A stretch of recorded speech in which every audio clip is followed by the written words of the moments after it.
The garbage man stopped me in the driveway. He didn't smile, didn't blink, just held my eyes the way predators do when they know you won't move first. "You need to leave this house before it happens," he said quietly. "Tonight." The words hit harder than I expected. He wasn't joking. "Who are you?" I asked. He lifted his shirt. What I saw wasn't a body. It was a warning. Scars. A tattoo I recognized but wished I didn't. The same symbol I'd once seen in a police file when a local gang leader vanished without a trace. Then he leaned closer, his breath sharp against my ear. "Don't tell anything to your wife." And he walked away, leaving me standing in the driveway, the weight of his words lodged like glass in my chest. That night, I sat across from her at dinner. She smiled too easily, too polished. She asked about my day, poured the wine, and talked about the neighbors as if nothing in our world was collapsing. But her phone buzzed. Once, twice. She silenced it without looking. I knew the rhythm of that avoidance. I'd seen it before in other men, other lives. The little delays, the slight turn of the wrist to shield the screen. I studied her face. The same face I had loved for years. The same lips that had whispered trust into my ear countless nights. But now I could see it. Hollowness behind the smile. The garbage man's words replayed in my head. "Don't tell anything to your wife." He knew something. And so did I. I didn't eat. I didn't speak. I just watched the shadows move across her face while she talked about nothing. And I wondered how long she had been preparing this lie. The next day I began quietly pulling threads. Her phone records. Hours logged against numbers not saved in her contacts. Long gaps in her work trips. Receipts that didn't match the story she told. Patterns emerged. Always the same number. Always the same street. I drove there one night, parked far enough away to watch. A townhouse. His car in the driveway. The garbage man's warning echoing like thunder under my ribs. I didn't knock. I didn't confront. I simply memorized. At home, I looked at her differently. When she leaned against me, I felt the falseness in her weight. When she kissed me goodnight, I tasted someone else's ghost on her lips. Every lie was suddenly visible.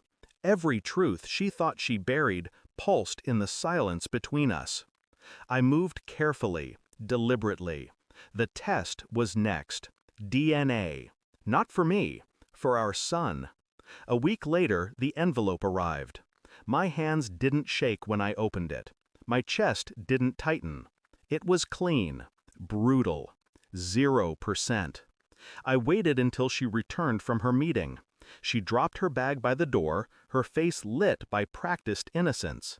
She kissed me, asked about dinner, moved through the house as though she still belonged here. I sat at the table, placed the envelope in front of me. "Open it," I said. She froze. Then she did.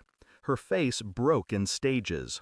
Confusion, realization, collapse. Her lips parted, but no sound came. Finally, she whispered, "Please, let me explain." I leaned forward, voice steady, almost gentle. "No, just tell me his name." The silence was her confession. I didn't need it spoken. I slid my phone across the table. On the screen was a photo, her lover, the same man, the same symbol carved into his skin, the symbol I'd seen etched into the garbage man's chest. Her hand shook as she pushed the phone away, her eyes wide, desperate. "You already knew," she whispered. I nodded once. Calm, detached. And so does he. I told her about the driveway, about the warning, about the scarred man who carried her secret like a loaded gun. Her tears spilled fast, messy, uncontrolled. "What are you going to do?" she asked. I stood, looked down at her as if she were already gone. "Nothing. You've already done it for me." She left that night. Not because I told her to, because she couldn't stand the silence that followed her everywhere she moved in the house. The silence was heavier than chains. I stayed, sat in the dark, listened to the emptiness breathe. There was no rage left, no grief, only precision. She had lied, betrayed, created a child with a man who threatened shadows into my life. Now she lived with her choices. The garbage man had marked her fate long before I ever opened that envelope. And me? I had clarity. Clarity sharper than revenge, colder than forgiveness. The truth didn't shatter me. It carved me clean. And when the carving is done, you're no longer human. You're untouchable. Thanks for watching. Don't forget to like, share, and comment. Subscribe now to Cheating Stories Insight World for more amazing stories.